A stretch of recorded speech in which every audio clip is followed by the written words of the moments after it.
If plus stands for division, division stands for multiplication, into cross sign stands for subtraction, and minus stands for addition, then which of the following equations is correct? See here, 18 divided by 6 minus 7 plus 5 into 2 equals to 20. See here, these are not the actual signs. Division stands for multiplication, so you will have to put multiplication over here. Minus stands for addition, you will have to put plus over here. So what we have done, we have already solved this. See this, these are the correct ones, red ones.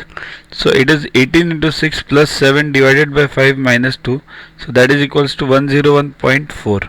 So is A correct? No. What about B?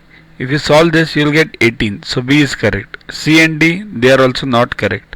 So only B is the answer. Just input the correct signs and solve it. You will get the correct answer. Okay. Next, how many symbols and numbers are there in the sequence